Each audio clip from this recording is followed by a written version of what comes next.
श्री हरि निवेदन। पुराण भारत तथा भारतीय संस्कृति की सर्वोत्कृष्ट निधि है।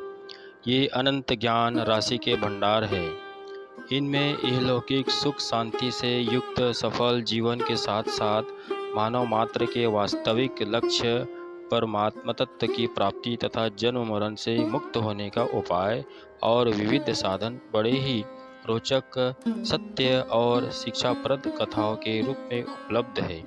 इसी कारण पुराणों को अत्यधिक महत्व और लोकप्रियता प्राप्त है, परंतु आज ये अनेक कारणों से दुर्लभ होते जा रहे हैं।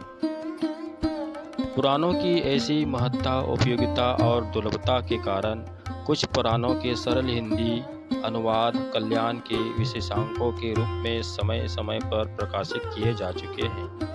उनमें संक्षिप्त मार्कंडेय ब्रह्मपुराण भी एक है। ये दोनों पुराण सर्वप्रथम संयुक्त रूप से कल्याण के 21वें सन 1947 ई वर्ष के विशेषांक के रूप में प्रकाशित हुए थे।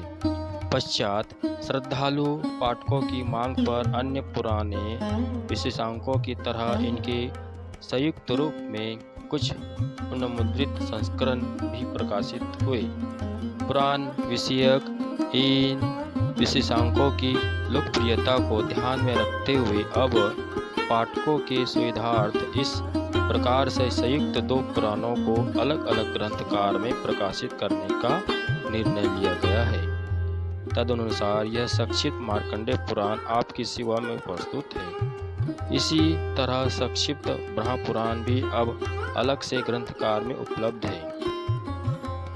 मार्कंडेय पुराण का 18 पुराणों की गणना में 7वां स्थान है। इसमें जैमिनी मार्कंडेय संवाद एवं मार्कंडेय ऋषि का अभूतपूर्व आदर्श जीवन चरित्र, राजा हरिश्चंद्र का चरित्र, चित्रगण, जीव के जन्म मृत्यु तथा महारौरव आदि नरकों के वर्णन सहित भिन्न भिन्न पापों से विभिन्न नरकों की प्राप्ति का दिग्दर्शन है। इसके अतिरिक्त इसमें सती मदालसा का आदर्श चरित्र, गृहस्थों के सदाचार का वर्णन, श्राद्ध कर्म, योगचर्या तथा प्रणव की महिमा पर महत्वपूर्ण प्रकाश डाला गया है। इसमें देवताओं के अंश से भगवती महादेवी का प्राकट्य और उनके द्वारा सेनापतियों सहित महिषासुर वध का वृत्तांत भी विशेष उल्लेखनीय है। इसमें श्री दुर्गा सप्तशती संपूर्ण मूल के साथ हिंदी अनुवाद, महात्म्य तथा पाठक की विधि सहित विस्तार से वर्णित है। इस प्रकार लोक परलोक सुधार हेतु इसका अध्ययन और अति उपयोगी, महत्वपूर्ण और कल्याणकारी है।